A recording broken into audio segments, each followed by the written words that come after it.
Hello, everybody. Welcome back to another episode of Oh Shoot. We have a guest on the podcast today. We're going to talk about lots and lots of money stuff. It's Michela Allocca. I actually found her on TikTok. So I was like, please come on my podcast because we need to talk about money right now. So Michela, say hi to everyone. Give us a little intro about you. Hi, I am so excited to be here. My name is Michela. I am the creator behind Break Your Budget, which is an online personal finance platform helping young adults, young professionals learn how to budget better, earn more, and reach their six-figure savings goals. So I talk all about personal finances, obviously, but also starting a business, side hustles, business finances, and everything in between. So I'm really excited to get into it today.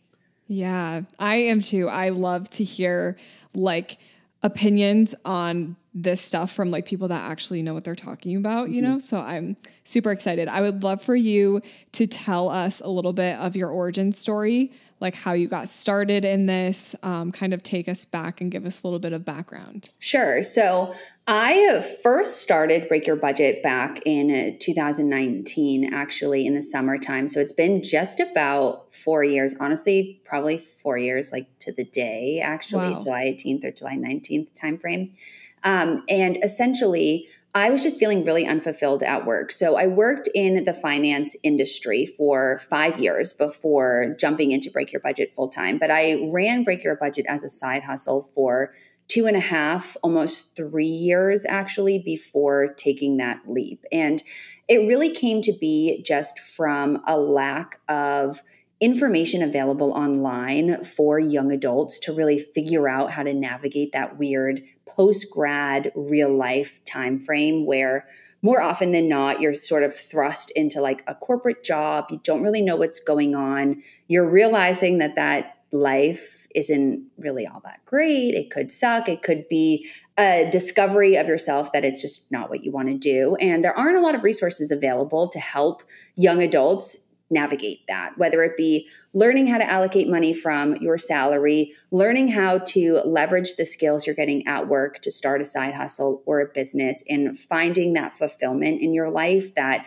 you can't find just from working. So that's really where it came to be. It was me sharing my journey of navigating all of that. And it sort of morphed into me teaching people about personal finance, sharing investing tips because I was working in an investment heavy job. And ever since, it's sort of morphed into what it is today, which is a platform for young professionals to go to learn career tips, money tips, side hustle tips. I have a podcast. I recently came out with a book. So it's really run the gamut. I quit my corporate job in April of 2022, and I've been doing Break Your Budget now full time for a little less than a year and a half, and just sharing that journey of finance and career and my life in Los Angeles and all of these things. It's been really fun. Cool. How did you know that it was the right time to quit your corporate job and go full time into Break Your Budget? Yeah, so that's a loaded question. We can get into all of the tips now because I have a lot to say about this. Okay. So for me, it was sort of a twofold precipice. I had been doing Break Your Budget at that point for 2.5 or so years, and I had reached a point where I was passed over for a promotion at work. So I was annoyed that I wasn't getting what I needed to get out of my job, for one. But the second layer was I had fully replaced my income from my corporate job with my side hustle. So at my job, I was making about $92,000 per year. And in 2021, with Break Your Budget, I made over six figures. So that threshold had been exceeded from my side hustle, which I think is the most important gauge of whether or not you're ready. I think conventional advice, and this is something I feel very, very passionately about, says to go all in, lean into your passions and you'll figure it out. But I so deeply disagree with that sentiment for the main reason being, if you aren't financially stable and ready and have replaced your income to support your business, once you leave your job and give all of that up, your main focus becomes on making money to make ends meet. And what that does is it completely hinders your creativity. It changes how you're operating because you want to be getting that next gig, the next paycheck, the next client, the next brand deal, whatever it is. And you're not focused on growing your business per se. You're focused on making the money, which is obviously an important pillar of your business, but it shouldn't be the main focus. Like you should have that financial stability within your business before taking that leap. And that was something that I really wanted to do. So I was making consistent income from a couple of different revenue streams for one.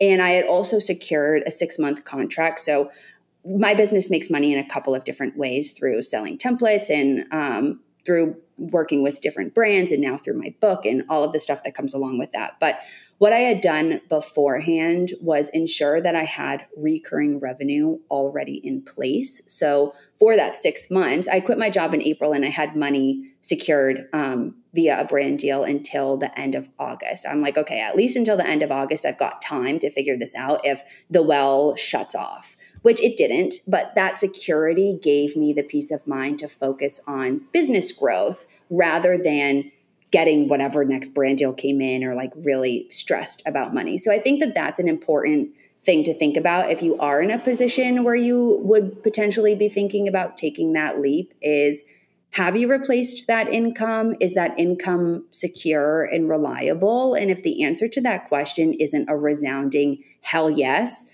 you're not ready to quit your job and you really, really, really shouldn't. Yeah. No, I think that is really wise advice. A lot of the times we hear like, oh, just like jump into it. And I think like I'm the type of person that sometimes I think if you are going to like a 9-to-5 every day, you don't have the capacity to put in as much work into your business that could be making you, the income that you need to replace it. But that is like a little bit of a risky mindset, whereas you were doing the corporate life and running your other business for so long. Yeah, like absolutely. I honestly have no idea how you would do that time-wise. Like were you just, your evenings were just full of. Essentially, I was grinding for 2 years. And I mean, I had the cushion of the pandemic. So like I had extra time when everybody was working from home. I was living at home. So like there was nothing really going on in my life outside of work besides pouring that energy that I would have been putting into my life into running this venture. So that definitely, I think, skews my perspective on it a little bit. But at the end of the day, getting a business off of the ground is a lot of work. And I think even if you're grinding, working a regular job to get your business off the ground in your free time, you're going to feel more secure. And you'll ultimately, I really think, and I believe this strongly, that you'll be more successful if you have the money piece of it figured out before devoting the energy. And I understand the sentiment of like, because my business did change too. When I had all of my energy to put, my income accelerated dramatically. But getting it to a place where that income was stable and reliable and there, I think is really the point that I want to make, instead of being like, oh, I have this passion and I'm going to just quit my job and leave everything in the dust to focus on it full time and I'll figure it out. That mindset, I think, is like it's not going to work.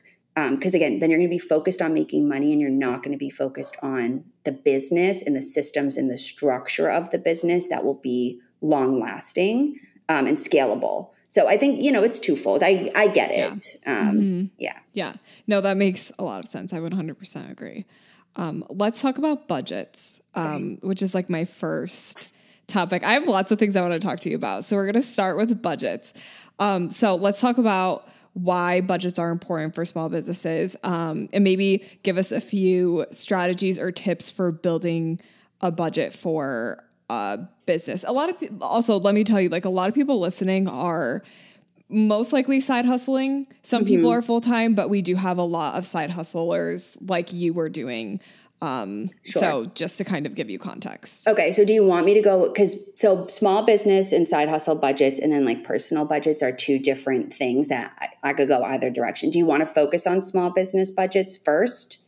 And Yeah. then we could talk about personal. Sure. Okay. Yeah. Let's talk about both, but we'll do small business first. Okay. So with a small business budget, there are two main elements, and this does apply to personal. You have your revenue and then you have your expenses, and you want to be focused on profitability first. So depending on the type of business that you have is obviously going to alter your profitability, but you want to look at your net income, which would be your revenue minus your expenses and minus your taxes. And then you want to look at your net profit margin, which is that net income divided by your revenue. And the goal is to maximize your profit margin, meaning you're making as much money as you can, you're spending as little money as you can, and your taxes are optimized and your business is structured in a way to do so. And that's another conversation we can get into as well. I'm not an accountant, but I've learned a lot through doing this on my own. So that's like the basic structure of a business budget. I think when it comes to like optimizing a business budget, the real key boils down to paying attention to it, which is something that no business owner likes to do. Like, it's not a fun process. It's usually the last thing on everybody's list. But my best recommendation would be to put 15 minutes a week on your calendar. I do this on Fridays. And I put 15 minutes on my calendar to go through and update my business budget. I use a template and I use an accounting software in tandem. You only need to use a software, but I have a template that I like that essentially just gives me insights into my business. And I think that's the other key pillar of a business budget that's important to think of is, sure, you can look at your revenue and expenses on a monthly basis, essentially like a profit and loss.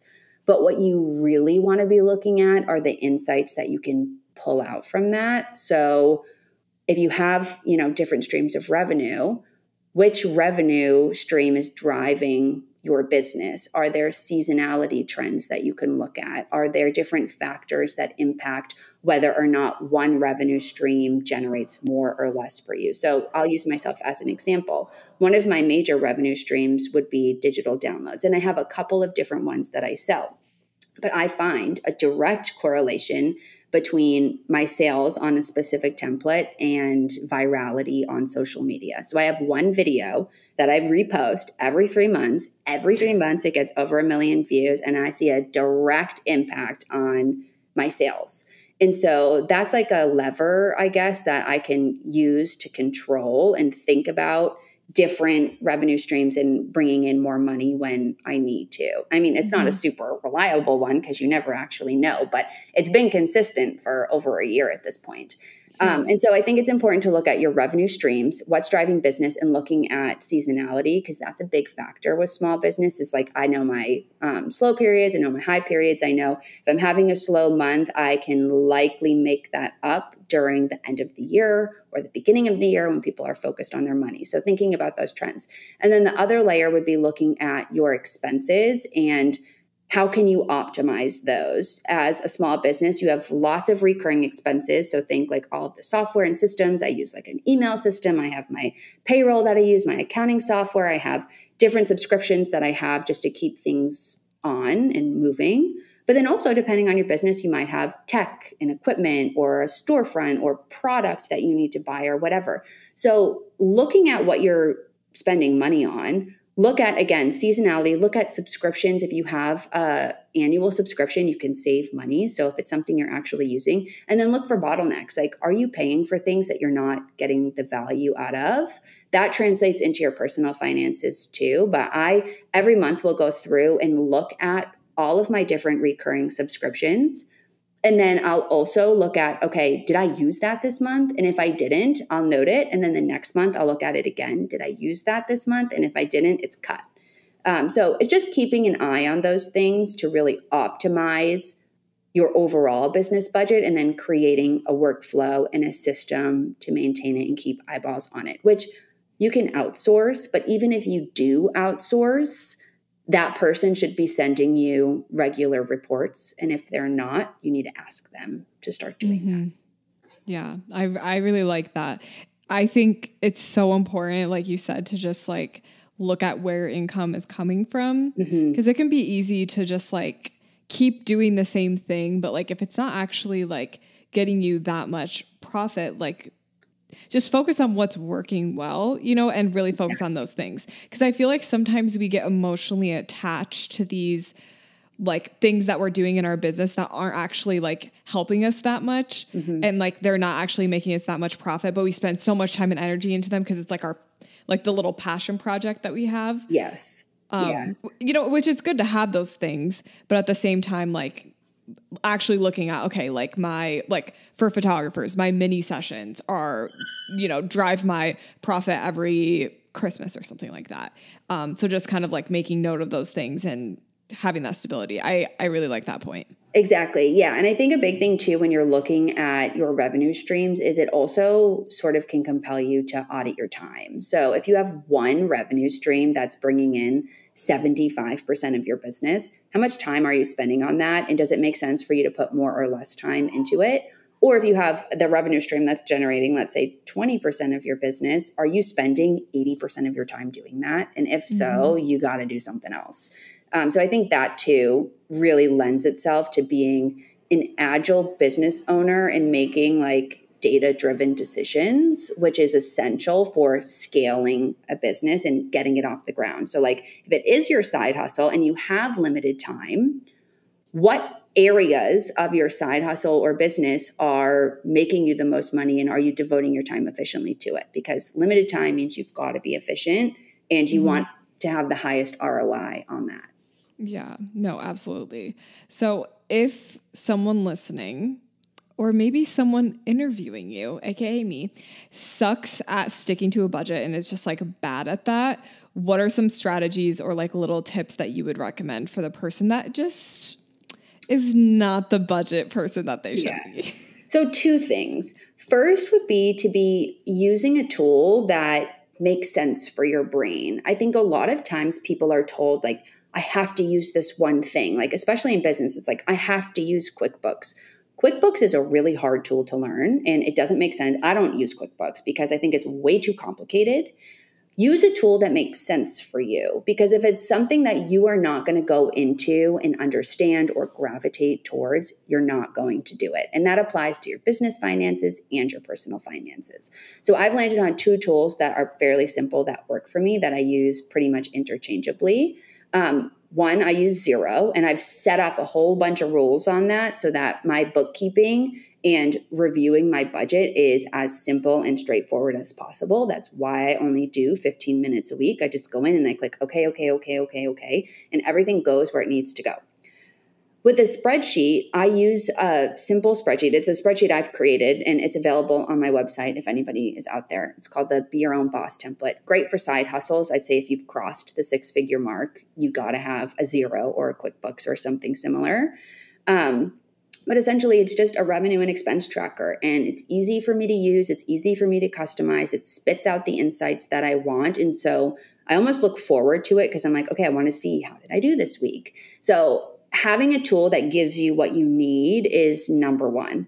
And then number 2 is a little bit more tactical, and that's creating the routine and holding yourself accountable to it, which is the hardest part. That's why I put it on my calendar. It's built into my regular weekly workflow. So Friday mornings, that's what I'm doing, is getting it out of the way in the morning. I'm sitting down and I'm just running through all of my numbers. I do 15 minutes. So I literally set a timer. It's only 15 minutes. And it just keeps everything moving and grooving. It gives me the peace of mind. So creating that routine in a way that works for you, building it into a time slot on your calendar where you're not going to skip it. So for me, that's Friday mornings. For you, that could be Monday mornings when you're most focused and you're doing it for the week behind you. It could be a Sunday night when you're sitting down and watching TV. It's building that consistency into your routine so you know. Because I'm sure you have things that you have built into your calendar recurring every single week. Stack it right on there. And just get it out of the way. Keep it 15 minutes. Don't do 30 minutes because 30 minutes can be overwhelming. 15 minutes, you'll get it done. You'll work faster. And again, it just becomes part of what you do every week, which I think is key. And that applies to your business finances and personal finances.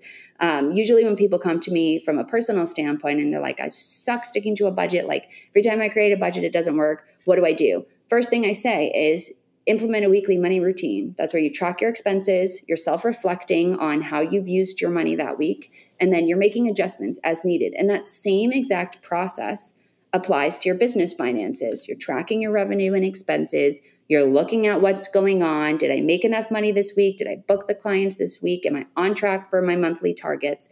And if not, you have that information there for the next week that you can implement the changes, book the extra client, send out an extra pitch, whatever it is for your business. And that is how you keep things alive. Mm-hmm. Yeah, I feel like with finances, literally the scariest part is just looking at them.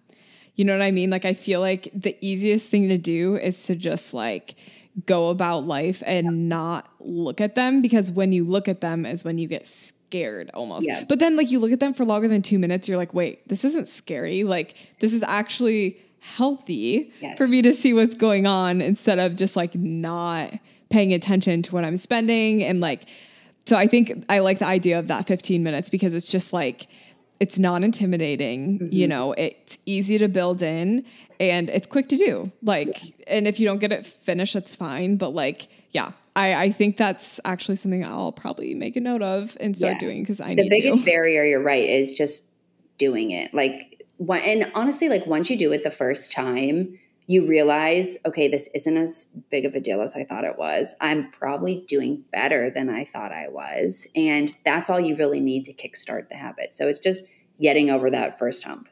Yes, literally. So you mentioned a few programs that you like to use. Mm-hmm. So I wanted to open up the floor for other programs that you recommend or softwares that you like. And then also on the flip side, if there's any programs that you were like, oh, I don't love this one or this one's confusing, just kind of let us know your opinions on that. Yeah. So I will share the ones that I use because I don't want to say anything that I've never used before, but I use Xero, which is, I think, honestly, probably the most basic accounting bookkeeping software you could get. It's relatively inexpensive. I think it's like $35 a month.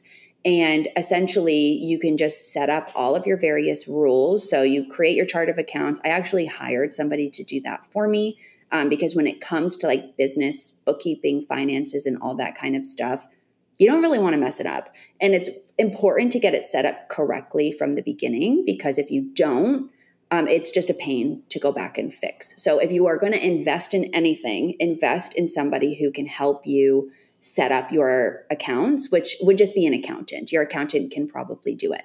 But I use Xero, which I really, really, really like I said, because it's super simple. It's connected to all of my bank accounts. So literally all I've had to do was set up my different rules. I have my revenue streams that are automatically detected. And then I go in, I put in my little notes for each transaction and I click OK, and it just does what it needs to do.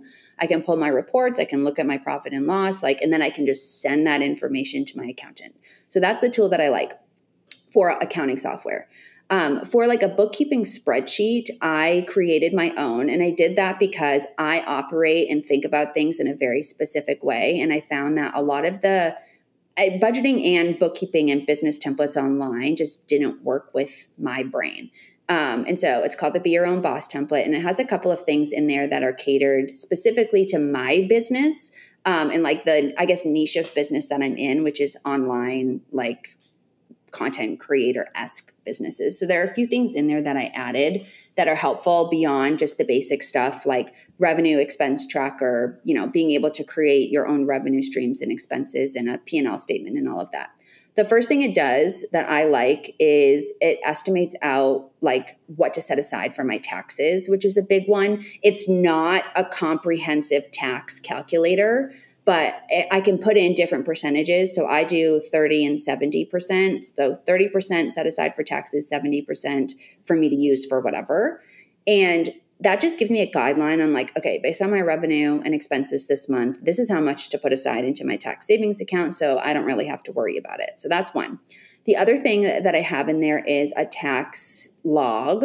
So every time I make a quarterly payment, federal or state, I put in the date I made the payment, how much it was, what quarter it was for. And that has been so helpful for me in terms of doing my quarterly taxes and just remembering like, okay, I already made this payment. I've already paid this much this year. I can make my adjustments based on where I'm landing. each quarter, which is really helpful because that was always something that tripped me up or stressed me out. It just alleviates a little bit of the tax pressure that we all feel. And the other thing in there is like a brand deal tracker, which has also been really helpful if you work with brands or you do any sort of partnership or collaboration or like gig style work.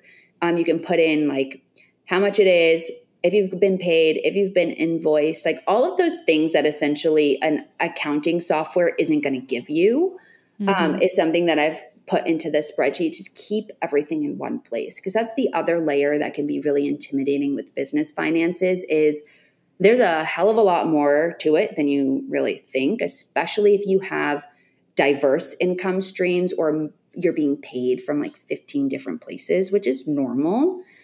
Keeping everything in one repository takes the administrative pressure and burden off of your shoulders, which allows you to show up better in your business. Because I found I was getting paid from PayPal and ACH and, whatever, Bill.com and all these different spots. And I just like could not keep track of everything.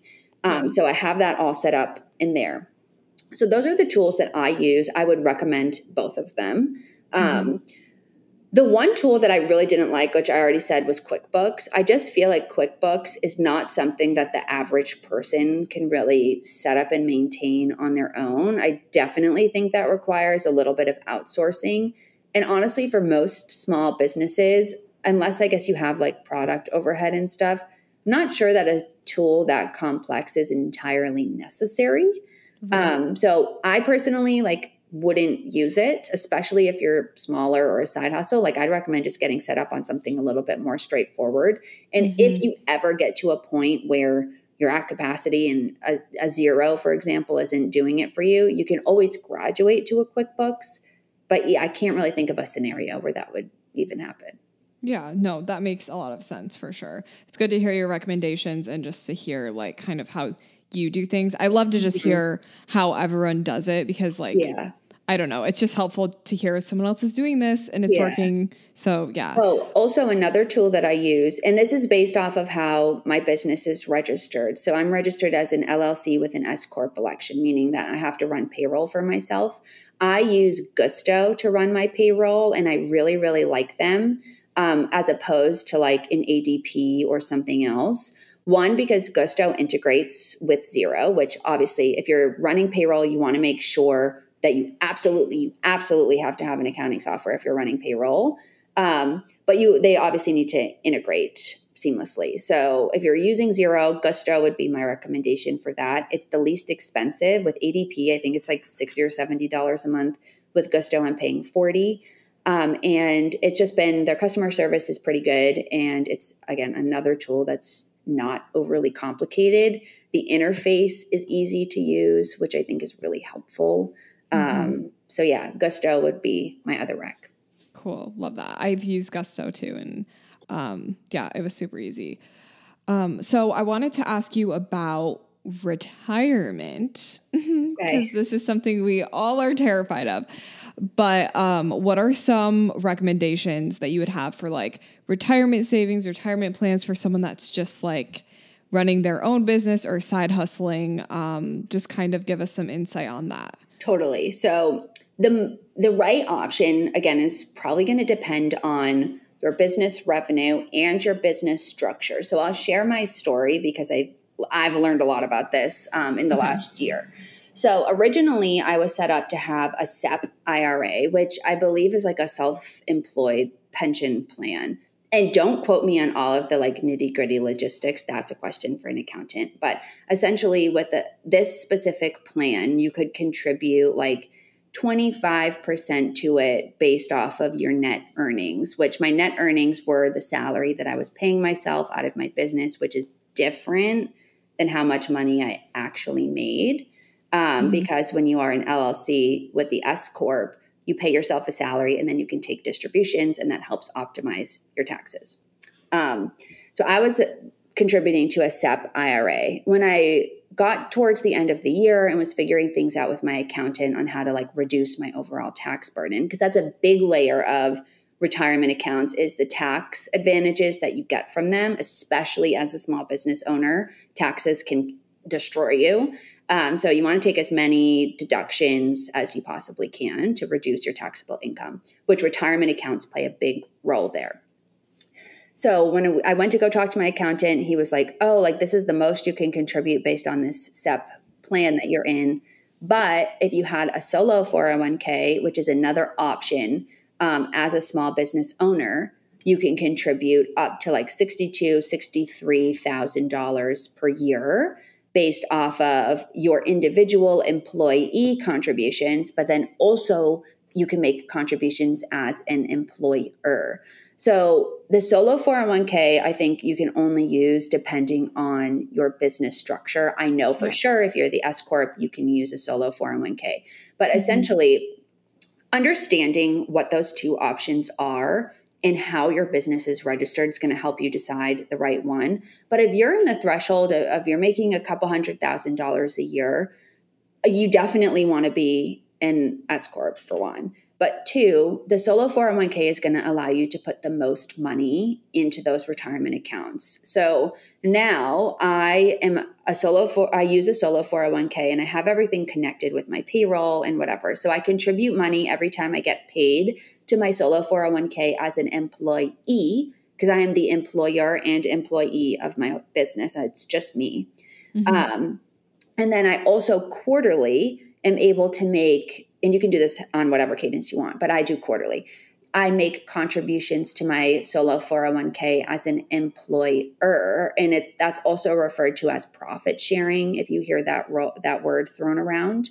And so essentially what this does is it ensures that I'm able to contribute the most legally possible to my retirement accounts to take the biggest deduction legally possible on my taxes and ultimately reduce my tax burden. With that, though, I'll pay taxes on those retirement distributions later on.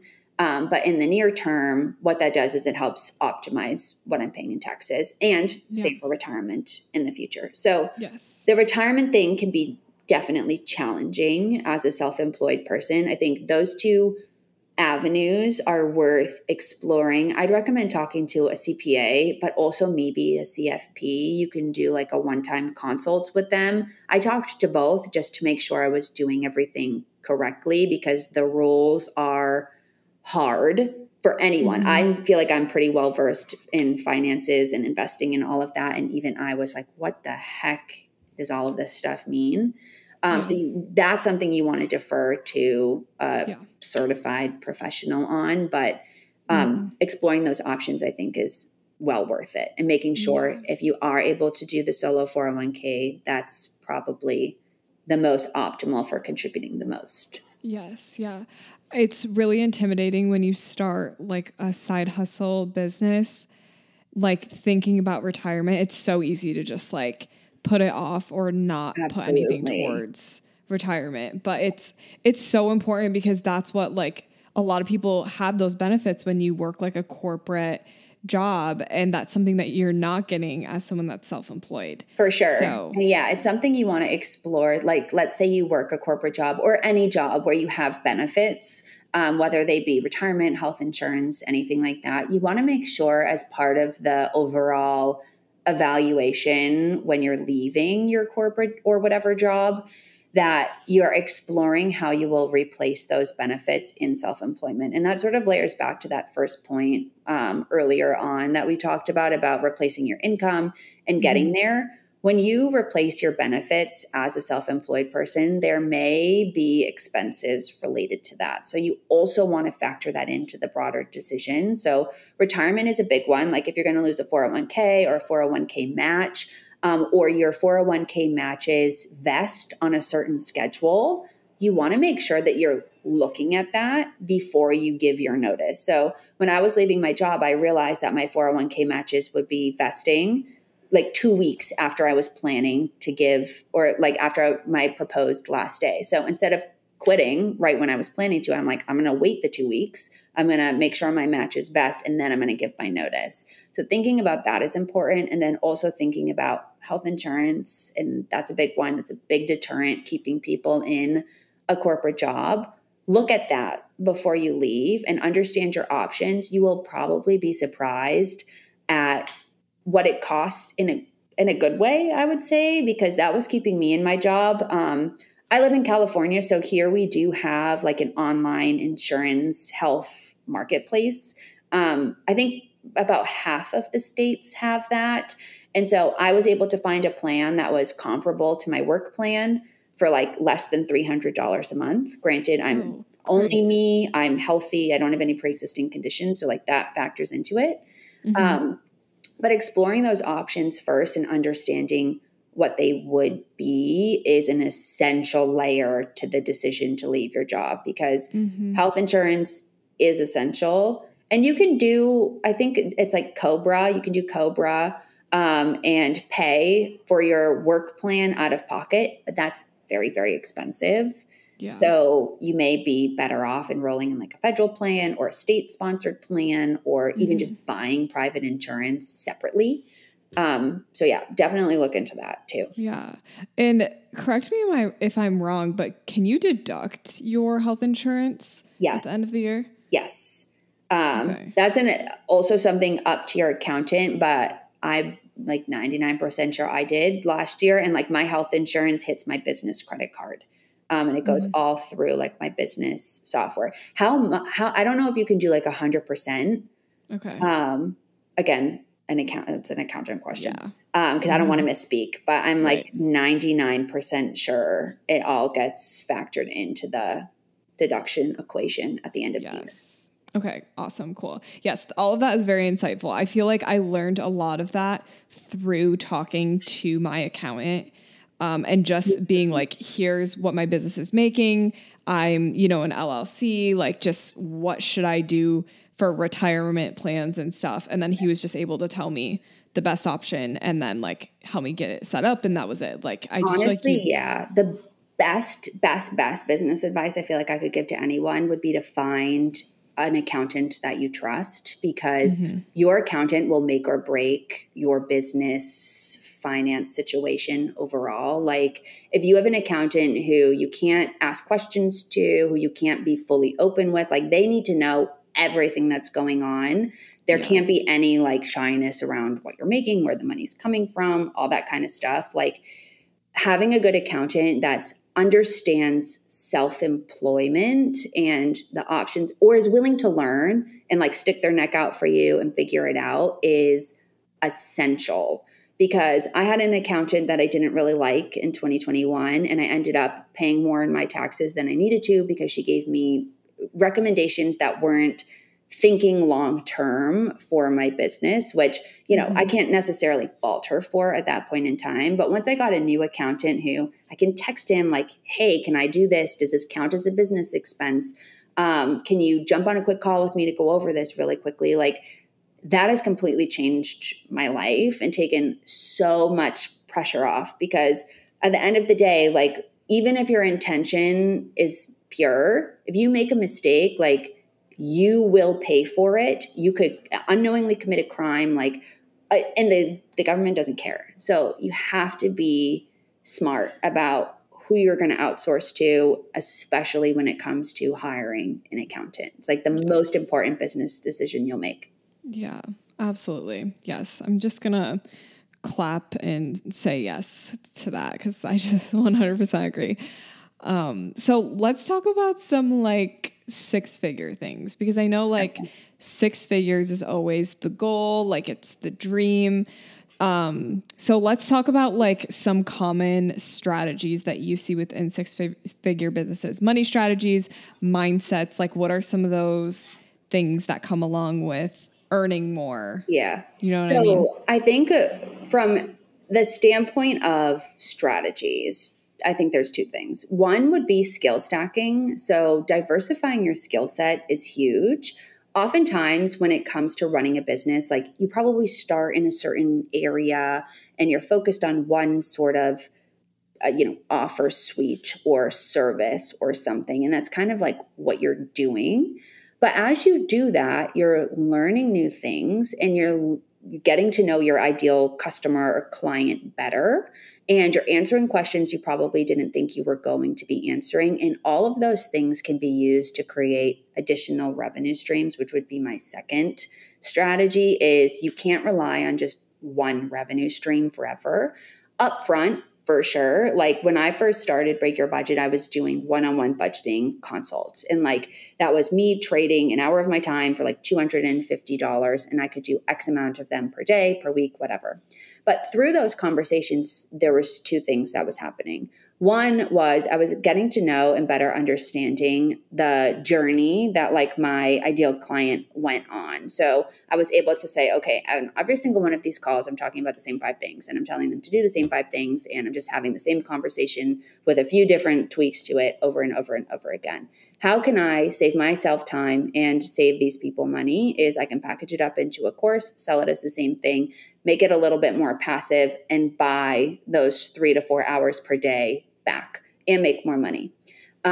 So skill stacking, bringing it back to that is, okay, I was learning how to do customer service. I was learning how to create processes and frameworks. I was learning how to put things together in a succinct way and communicate that information that could then be repeated over and over again.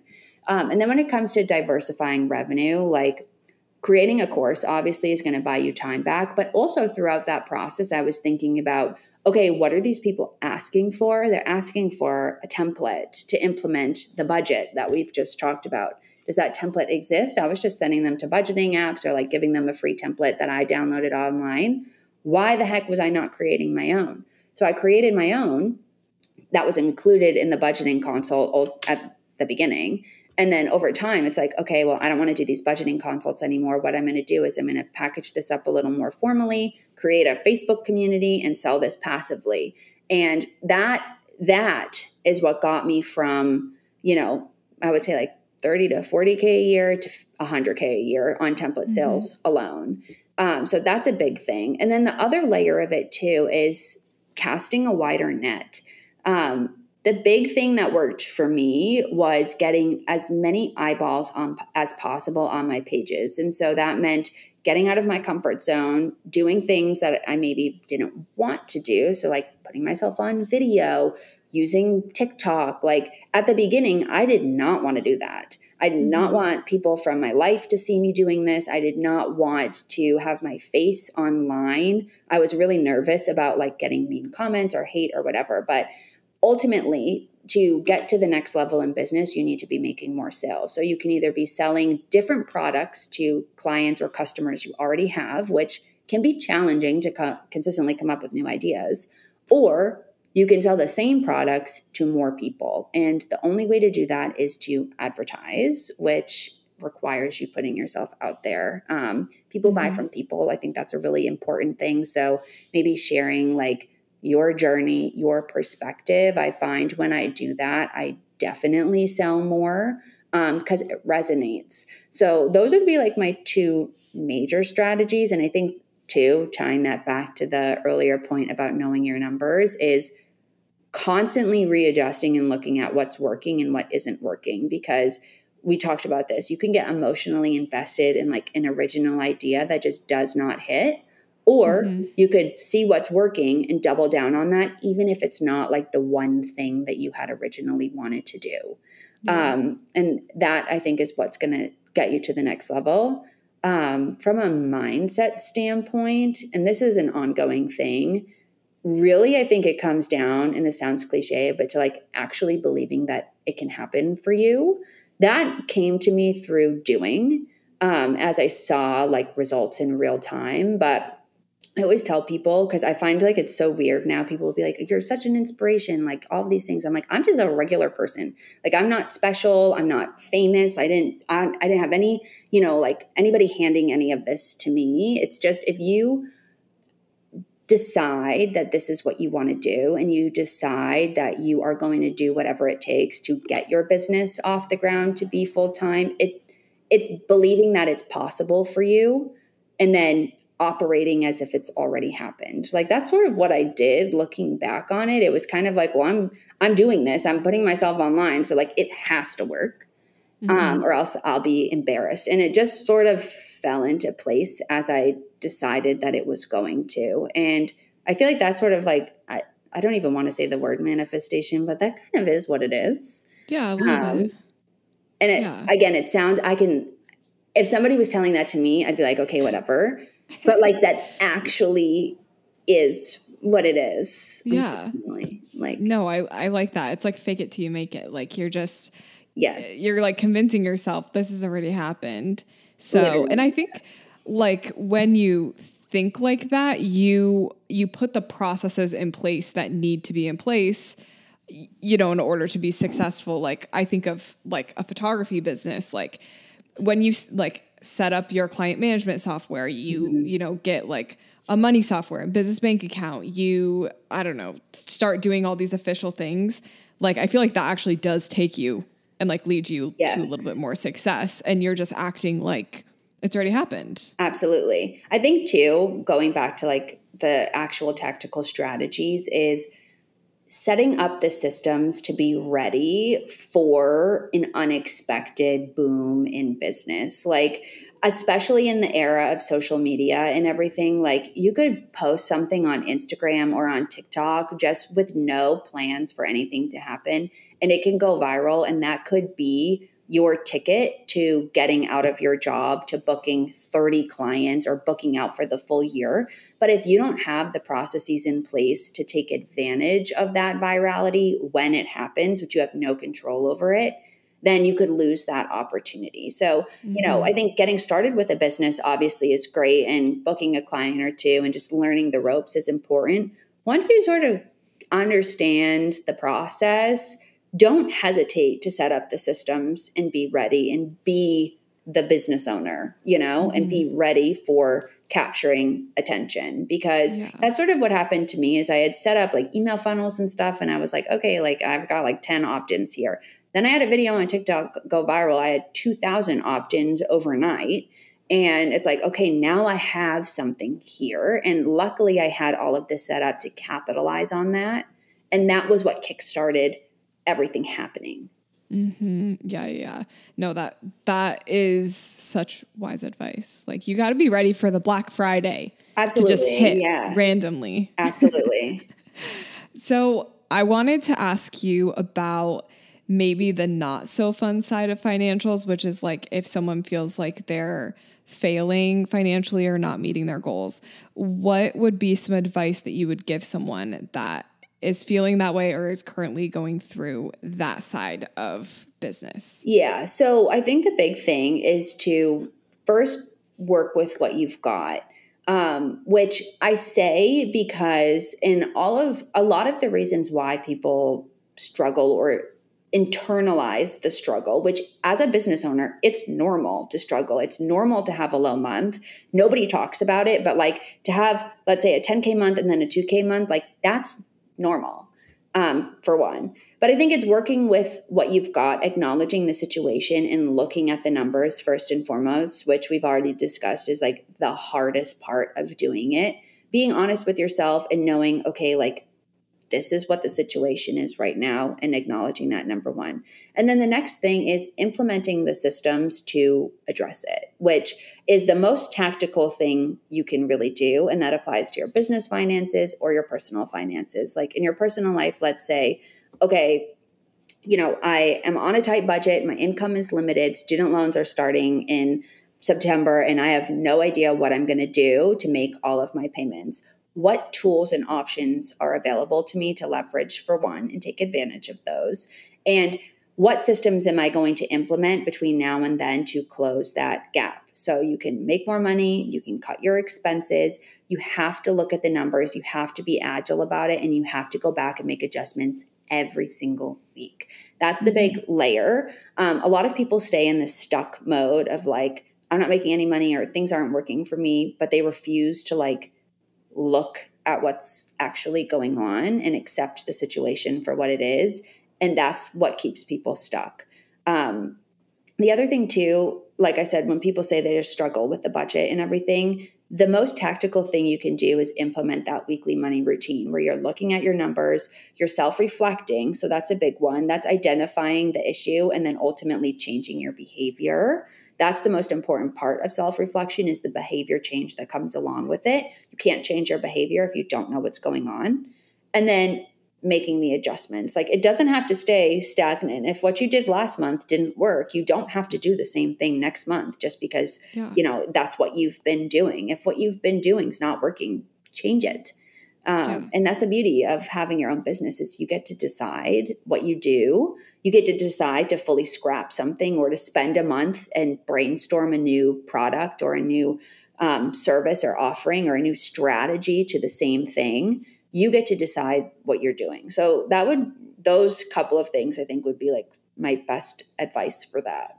Yeah, no, that was really good. And I'm sure someone listening, that just really hit them in the heart. Mm-hmm. So I wanted to ask you one last thing. You might have already given this advice, but I'll ask if there's anything else. So basically I wanted to get like your best advice that you've ever given, or like the best piece of advice that you could give someone. What would that be? Routines, which we've talked on, but like, honestly, I think the biggest thing that people think about when it comes to money is how can I make more money, or how can I save more money, or how can I cut my expenses or trim things or whatever. And all of that's good and great. But if you don't have a routine to consistently stick to your financial trajectory, you're not actually going to make any progress. Like, anybody can set the intention to start a business. Anybody can say, I want to make more money or save more money, or I want to start a budget, or I'm going to trim 50% of my expenses or whatever.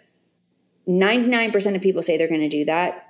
1% of people actually stick to doing that because they have a consistent routine. And I say this all the time in all of my videos. I feel like I always sound like a broken record. A routine, a financial routine that you can stick to, and a tool that you're actually going to use are the backbone of your financial situation. So that's the best advice that I can give now. That's the advice that I wish I had when I was like 22 and trying to figure out my finances, is like, I would write down my expenses on my notes app and then I'd never look at it again. What's the point of doing that? Like, I'm telling myself I'm doing something when I'm not actually doing it, if that makes sense. And so the weekly routine, the boring stuff, the 10 minutes or the 15 minutes where you go in and you update everything and you say, okay, things are good, or okay, things aren't good. That's what's going to make the ultimate difference. It's not sexy advice, but like, it's the advice that will work. Yes. No, that's great. That makes so much sense. I love that. Well, thank you so much for coming on today's episode. This was such an insightful episode. I want you to share with everyone where they can find and follow you before we're done, just so they can keep learning from you and maybe get that template or whatever. Sure. So you can find me on all platforms, just at Break Your Budget. One word. It's the same handle on Instagram, TikTok, YouTube, wherever. I do have a podcast. It's called Don't Depend on Daddy, where I talk about personal finance tips, lifestyle stuff, lots of routine content, financial routines, business finances, side hustles, career stuff, all the things. And I also have a book. It's called Own Your Money. If you're watching the video, this is what it looks like. You can order it on Amazon, Barnes & Noble, Books A Million, Indie Books. Really great if you are looking to just build a solid financial foundation. I do touch a little bit on business at the end, but this is really geared towards personal finances. Lots of transferable lessons, though. So if you have your own business and you're not really sure how to manage the money that you're making, definitely check out Own Your Money. And yeah, I think that's everywhere. Yeah, that's a lot of places. So yeah, that sounds about right. Cool. Well, thanks again for coming on today's episode. And I hope everyone listening has a great rest of their day.